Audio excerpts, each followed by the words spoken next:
Shouldn't you be at the hospital? Do you mind? He's trying to watch Candle Cove! If stairs that creak and distant shrieking keep you up at night, take a midnight drive and you'll survive by the projector light. You're desperate for a taste of horror, hungry for the hunt, and the late night double feature's got a seat for you in front. Stabbing, slashing, gnashing fangs abound, all wrapped up in a cheap mask made of rubber. Beasts that feast on terror by the pound, so think before you ask for extra butter. The day is done, the time has come to lay your body down. The late night double feature starting now.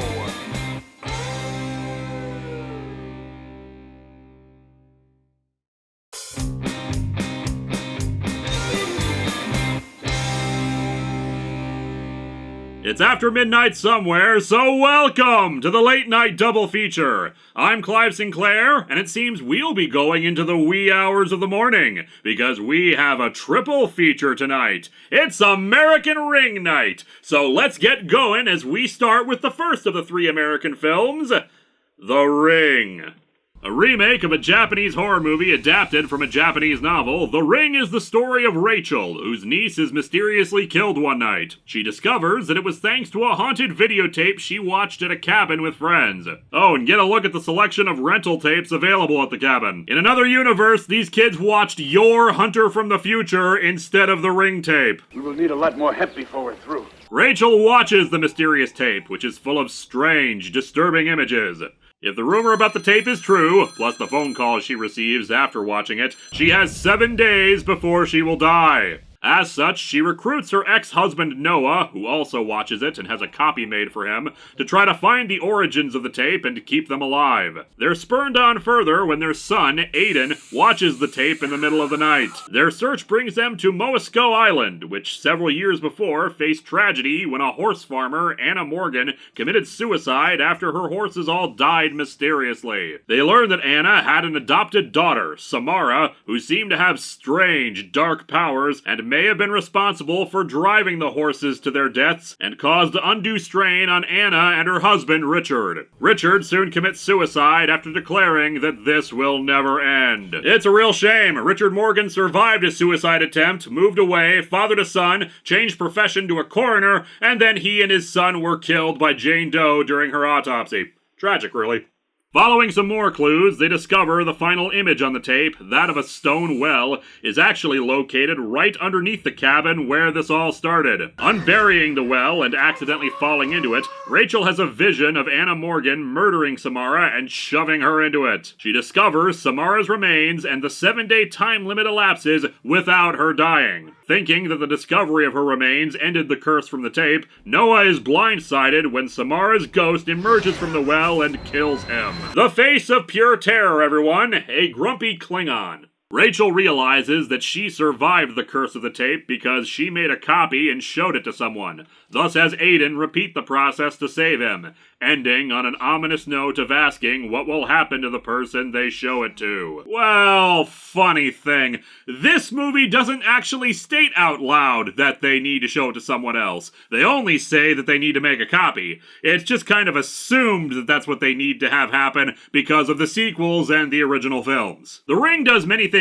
better and worse than the original Japanese film, making them two very distinct movies that make them both worth a watch. For instance, Samara's equivalent, Sadako, was not a little girl when she was murdered, and in fact went on to join an acting troupe for a time, had a more elaborate backstory involving her and her birth mother having psychic powers, and in a sequel revealed that she had actually been in the well for 30 years before psychically imprinting her curse on the videotape. In Samara's case, she only survived in the well for 7 days, hence explaining the time limit of the curse. The nature of her abilities is left open to interpretation, and whatever caused her to imprint her curse on the videotape is left ambiguous, particularly at that time versus any other, or why it didn't manifest in any other way. The cursed videotape in Ringu is mostly full of hints about Sadako's mother, since a major source of trauma in her life resulted from her mother's suicide after a failed demonstration of her psychic powers to journalists. For Samara, Samara, the tape is more a collection of nightmarish images relating to her own life, like a ladder up to a loft in the barn she was forced to stay in, and some images on the tape only coming from the future for some reason,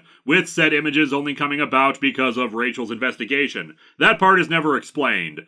Maybe if the images on the tape were different for every person who watched it, that'd mean something, but the sequels quickly dispel that idea. Would love to know what made Samara think of a spinning upside-down chair, though. The overall cinematography and moods of the film are, of course, quite different, with Ringu overall looking bright and normal for the most part, whereas The Ring is shot to look wetter, grimier, and with a green filter over everything as if they were in the Matrix. And certainly no part of the Ring franchise would ever do anything related to virtual reality.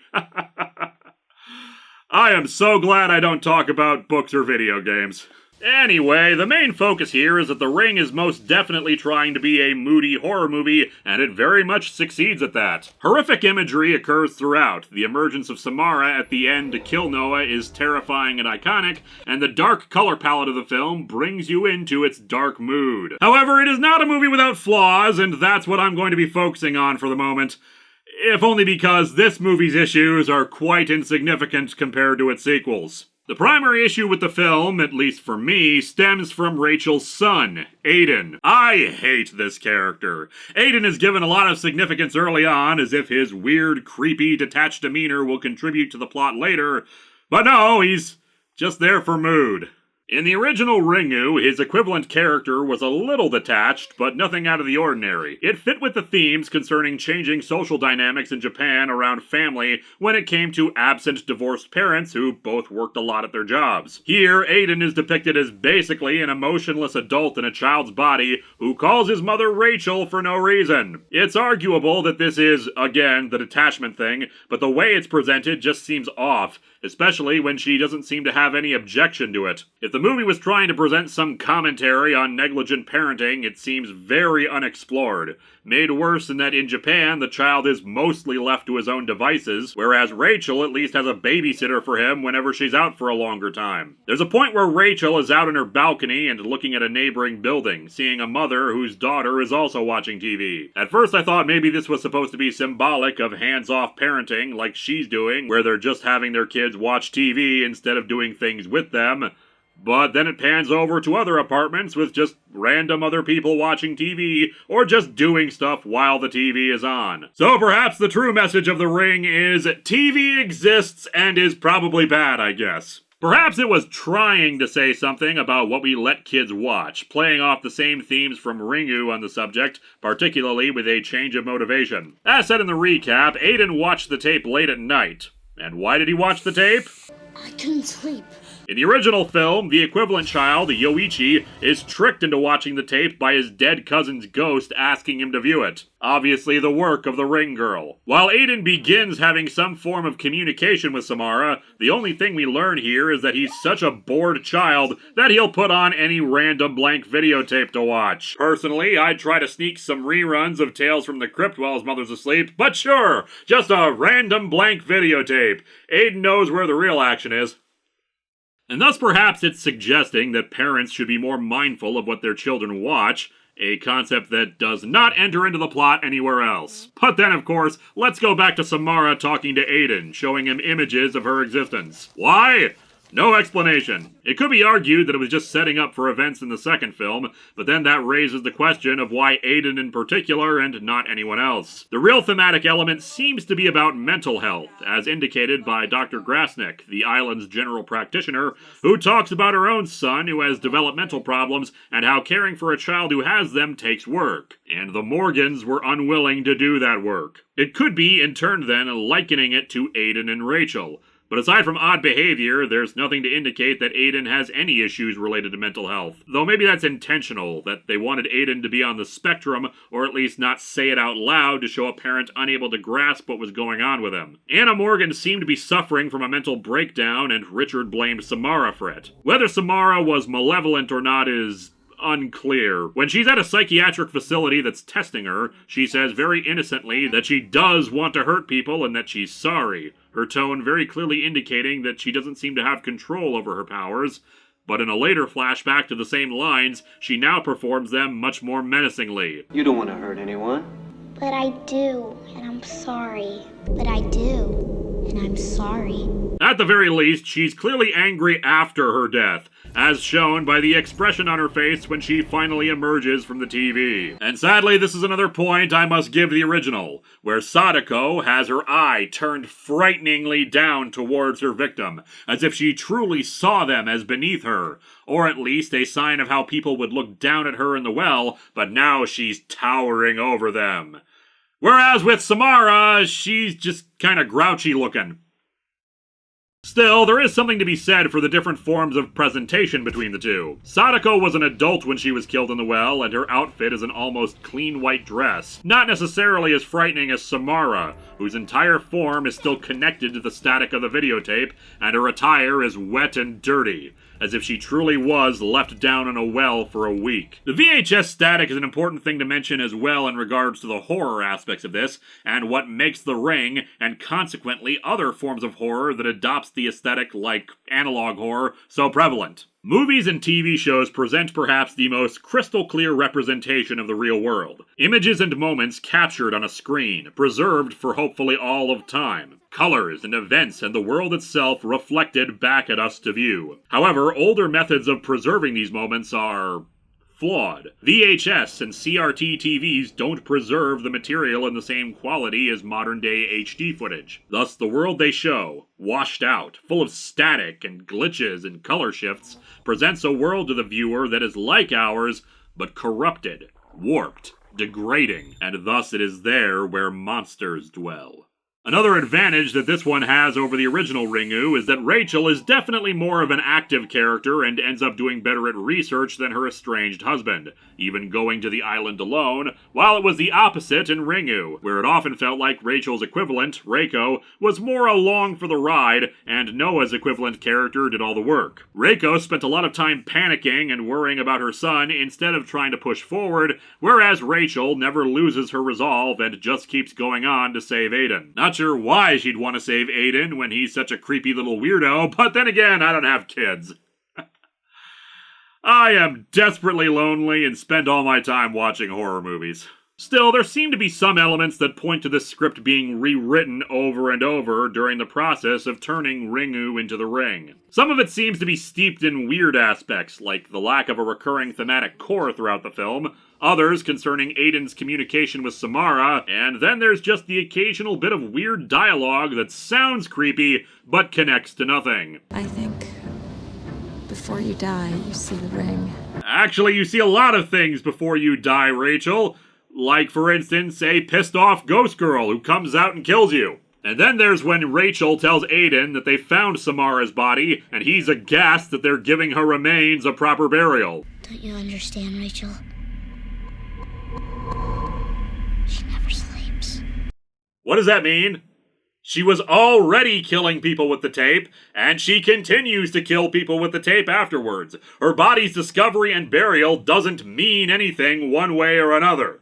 By the way, kid, you didn't help matters. In an earlier scene, you seemed to suggest you were being sympathetic towards Samara. Maybe in the future, you can be a little clearer about when to avoid evil ghost girls. The Ring stands proudly not only as a remake that some could argue is better than the original, definitely succeeding at the very least more than its original in some areas while falling short in others, but as a great, moody, atmospheric horror film in its own right. It's earned its place as a thing referenced in pop culture alongside other horror franchises, even if its chief gimmick, the haunted videotape, may have fallen to the wayside as technology moved on from videocassettes. Unfortunately, the same cannot be said of its sequels, so let's go into our second feature tonight, The Ring 2. Sometime after the first movie, Rachel and Aiden have moved out of rainy, green-tinted Seattle, Washington, and are now in Oregon, where the moody color palette is now absent and it just looks average. While working as a reporter at the local paper, Rachel hears of a mysterious death that may be connected to the ring tape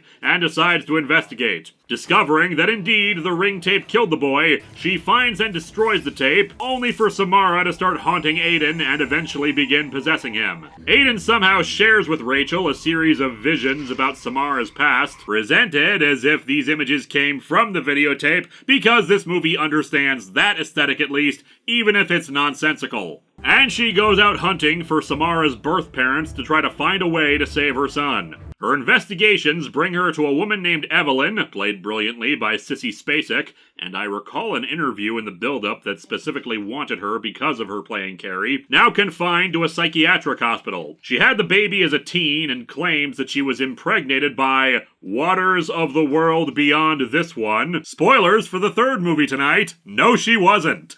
And now encourages Rachel to drown Aiden, since it's the only way to save him, claiming that Samara had asked her to do the same. Returning home, Aiden has left the hospital and is now completely possessed by Samara, who just wants to spend time with her mommy. Rachel drugs Aiden, then briefly drowns him in the bathtub, releasing Samara from him. She then travels into the videotape dimension or something and reseals the well, which apparently stops her.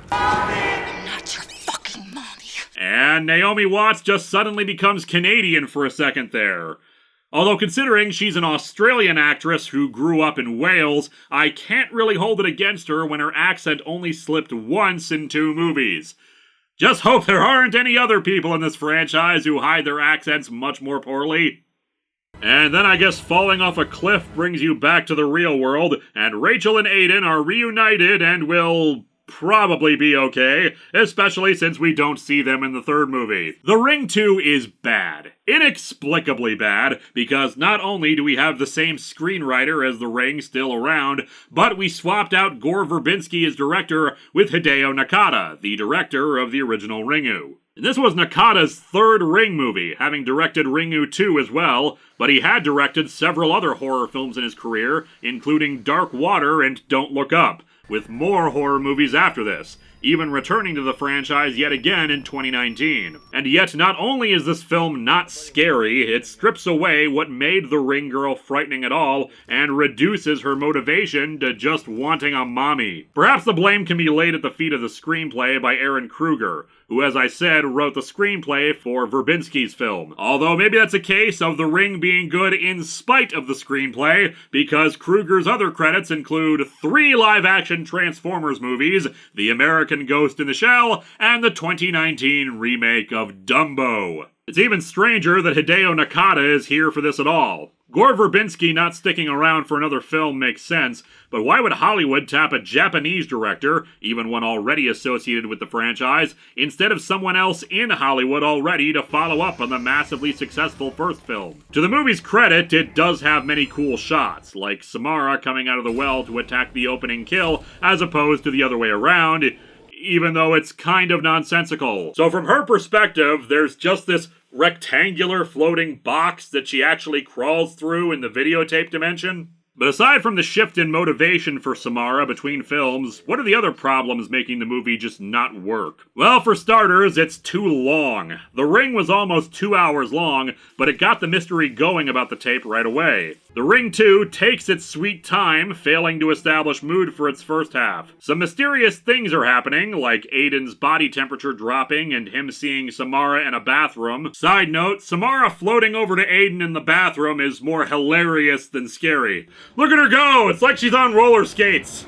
And it takes the film over an hour for Rachel to be proactive in investigating what's happening. The lead up to this has been attempts to set mood, and very poor ones at that. There's the awful CGI deer attacking them for absolutely no reason. I guess Samara's presence just affects all animals now, and not just the horses thing from the first movie, and then just letting them go equally for no reason. Also, great scene continuity with the broken glass magically healing itself right in the next driving shot. There's an attempt to forge a relationship between Rachel and her boss at the new paper she's working at, but he's very bland, and he's really just there to up the body count when Samara kills him in Aiden's body. Speaking of, that also is the case for another subplot introduced and then forgotten, where Child Protective Services thinks that Rachel might be abusing Aiden because of his cold temperature and bruises on him. Their only other piece of evidence is that she had postpartum depression with Aiden when he was born, a very common thing which would probably not persist to this age. But it doesn't matter anyway, because the subplot goes nowhere and exists only for Samara to go murder the psychiatrist that suspects her, because the movie needs a higher body count since Rachel destroyed the cursed tape earlier.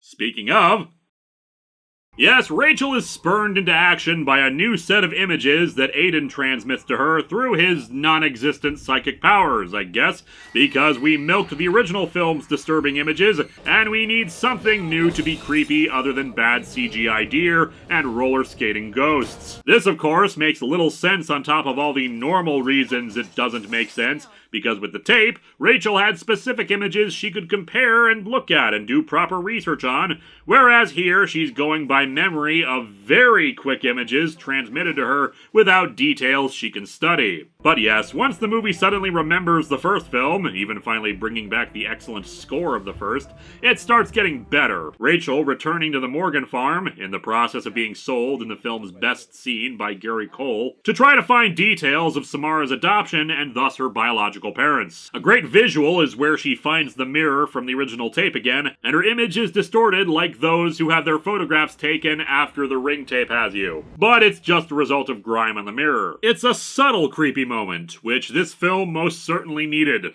Let's talk about our favorite ghost girl and her inexplicable motivations. Now, the idea of Sadako wanting to be reborn is not necessarily a bad one. She certainly had a rough lot in life, and wanting to have a second chance makes sense. What doesn't make sense is that immediately upon possessing Aiden and being able to live again, she just wants to watch cartoons. She goes home, or actually it might be Bland Newspaper Guy's house, it's not clear, and he's just channel surfing. Samara gets resurrected, and all she wants to do is catch up on all the years of TV that she missed. Honestly, I can relate. Don't you think you should sleep? I never sleep. Just continue being creepy and obvious, Samara. What are you even trying to achieve? But yes, once Rachel finally returns to the house, whoever's it is, Samara is just watching cartoons and keeps asking Rachel if she wants to watch too. That's her master plan. Possess Aiden, watch cartoons with Mom, maybe kill people if they get in her way. After Aiden is freed from Samara's control, she reappears again in the TV to climb out as if she was gonna kill them. Except she just got tossed out of the body. Why is this happening? All she wants is a mother. And that's why she murders people with a videotape. But let's go back to when this whole thing started. Rachel discovering the body of the boy killed by the tape. Samara apparently was playing hide and seek in here, since she jumps out and grabs Rachel.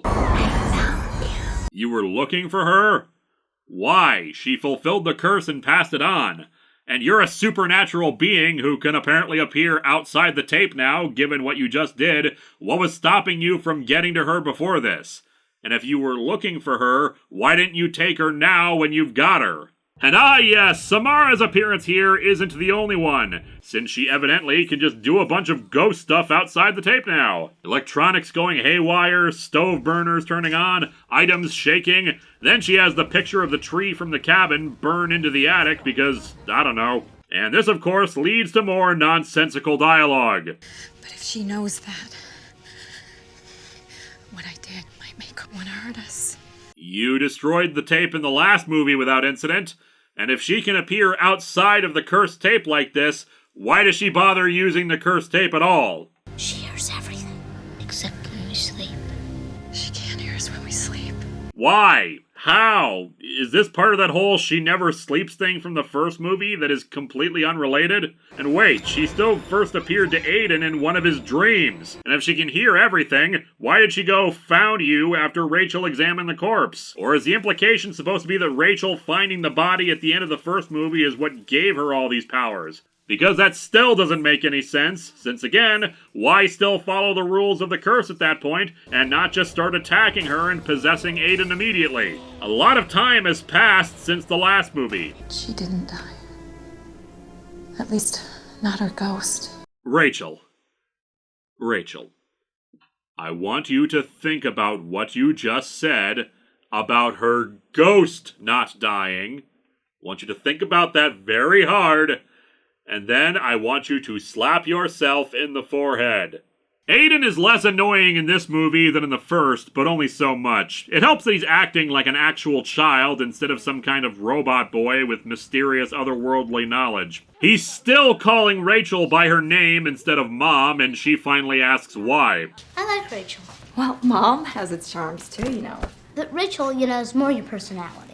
No, it doesn't, Aiden. It's just weird. And might have had a point in the first movie about a disconnect between mother and child, but you persisting to do it is only here so that when Samara possesses you and starts calling Rachel mommy, she knows something's wrong. The introduction of Samara's biological mother brings up some odd bits of lore. Aside from the fact that Evelyn seems to have some sort of psychic affinity for when people are going to visit her, and apparently it's not infrequent that she has visitors asking about Samara, she specifically says that she tried to drown Samara as a baby because her baby told her to. And given that the drowning method is apparently the way to free a child from Samara's control, it implies that Samara isn't the real threat, that there's some kind of demon or spirit behind her who's the real source of misery, and it keeps trying to possess children so it can watch cartoons. Evelyn also keeps repeating ideas about the dead don't dream and the dead don't sleep, which sounds ominous, but feels more like backfill to try to justify the bizarre "she never sleeps" line from the first movie. The lines are also supposed to be set up for Aiden and Rachel communicating via dreams, which again doesn't really work because neither Aiden nor Rachel are psychic. It just kinda works. And Evelyn states that Rachel let the dead in, which might be referring to her finding the body, but that's merely speculation on my part. And how does finding the body let the dead in? Are we actually letting ghosts possess people whenever someone finds a long missing dead body? This movie just doesn't make sense, and it reduces a unique threat and an interesting gimmick and storytelling engine down to, oh, she just wants to watch cartoons with mommy. The real killer videotape was family the whole time. Oh, and I guess Samara just sucked at climbing wells because Rachel's able to climb it just fine without any problem in the videotape dimension. Every other time someone falls into the well in this franchise, they need a rope to get out. Ring 2 is just bad, and not even a fun kind of bad, it's just disappointing. She's not coming back. I promise. So anyway, here's the next movie in the franchise, and the final movie of our triple feature, Rings. Released in 2017, Rings is the story of Julia, whose boyfriend Holt goes off to college and stays in touch with her for a little while, but then starts ghosting her. Ghosting. And she travels to his college to try to find him. There, she discovers that he's become involved with a group that's trying to scientifically investigate the ring tape. Said science boils down to, film yourself watching it, here's the next person who needs to watch it so you don't die. After one member of the group fails to get her to watch the tape to save her and Samara kills her, Julia learns that Holt only has 12 hours left before Samara kills him too. As such, she voluntarily watches it on her laptop. The tape has of course by this point been digitized, but strangely the video is changed to add new CGI scenes to it. What's more, when she receives the phone call to tell her 7 days, her phone burns something into her hand. From there, Julia and Holt head to the town of Sacrament Valley, where Samara's remains were sent after being found in the well. The island where she was adopted refused to take them. Their hope, based on a fleeting comment from Professor Brown, the college teacher investigating the tape, is that if they cremate her remains, her soul will finally be set free and the curse will end. Because that's what Samara wanted, fire instead of water. In Sacrament Valley, they discover that this was where Evelyn, Samara's mother, came from. What's more, she was held prisoner by the town priest under the church and raped by him. She eventually escaped, leading into the backstory in Ring 2, though why she claimed that it was waters from another world is anyone's guess. Anyway, a man named Galen Burke, played by Vincent D'Onofrio, who had been somewhat helpful to the two, is revealed to be the priest who did this, in turn blinding himself to ensure Samara's power couldn't get to him. He tries to kill Julia, claiming that she's not the first to try to investigate Samara, and that the cremation would actually unleash hell upon the world. Still, she's able to find Samara's remains in his attic and summon Samara by playing the cursed video in his presence. Samara heals his eyes and then kills him. They cremate the body, and discover too late that the burn on Julia's hand is Braille for rebirth. Samara being reborn in Julia's body and somehow mass emailing the cursed video to everyone in her contact list,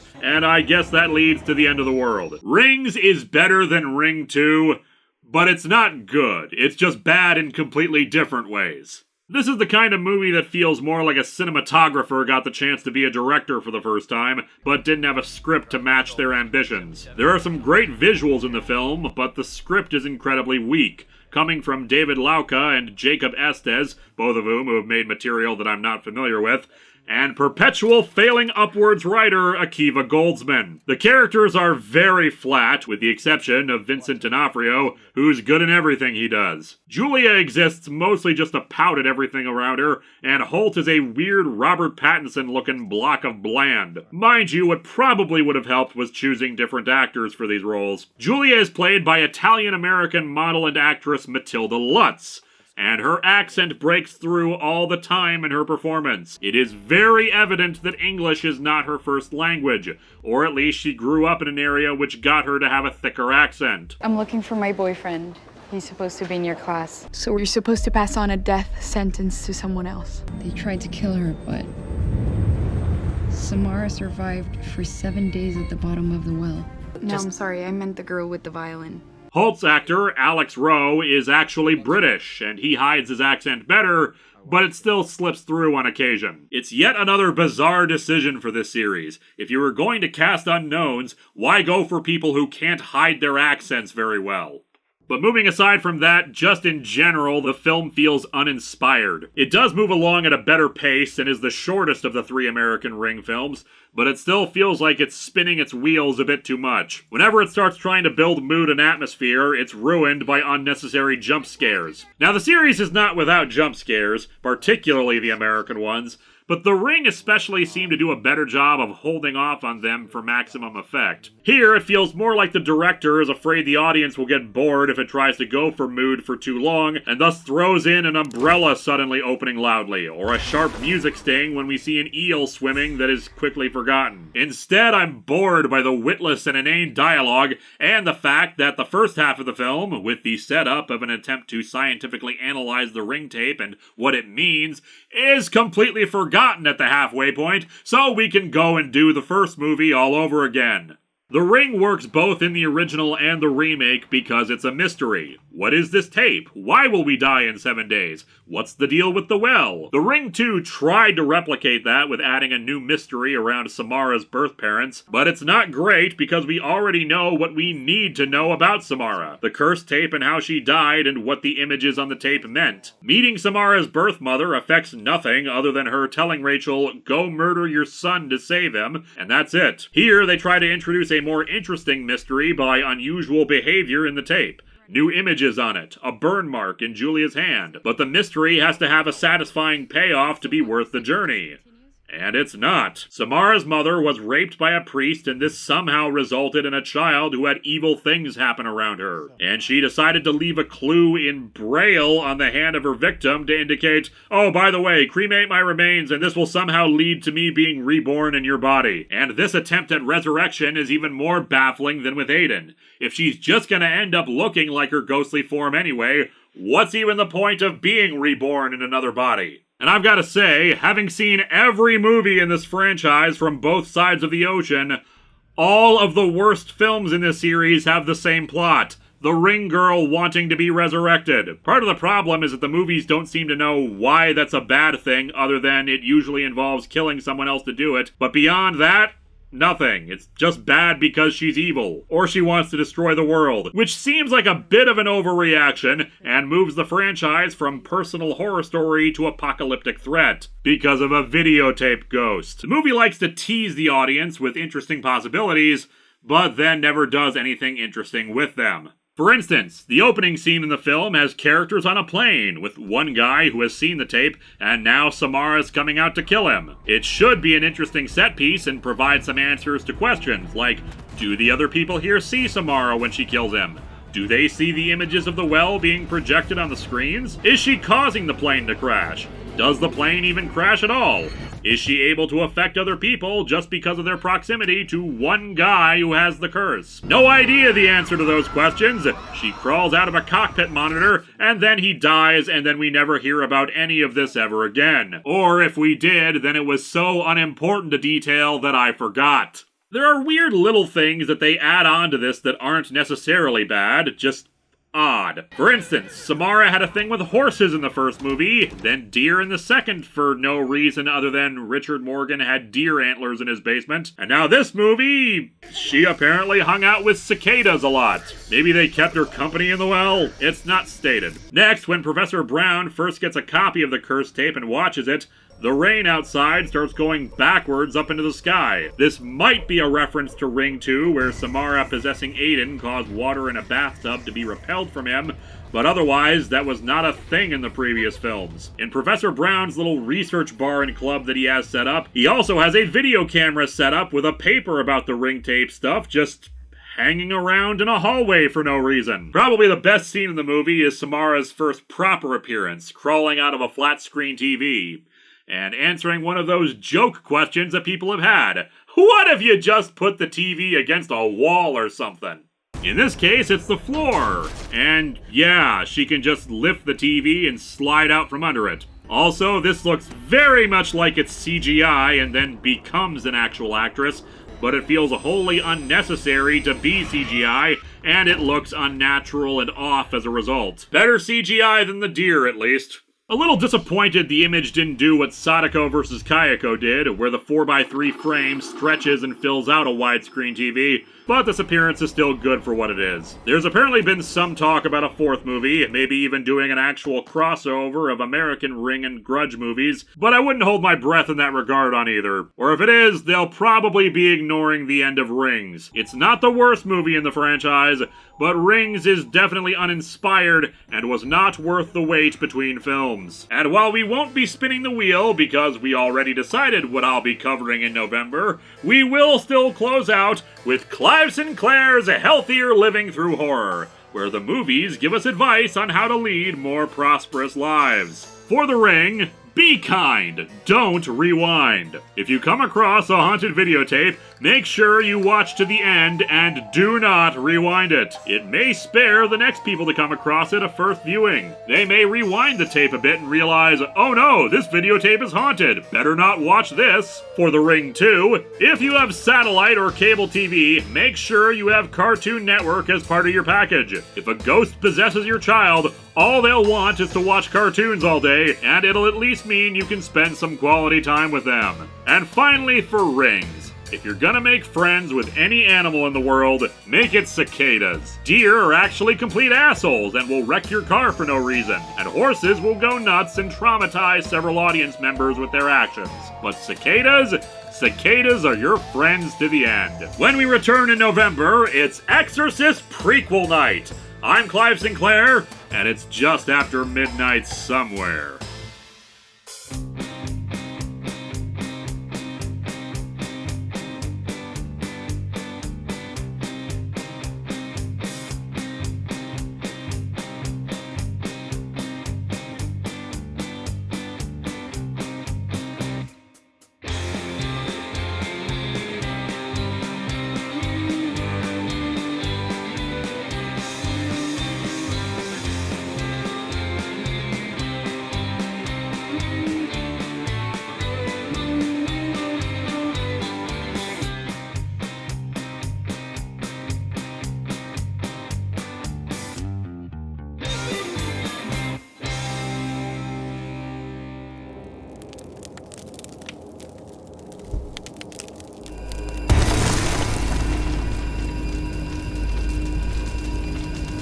Do you know what happened to them? The previous owners? I believe they bought a condo in Phoenix.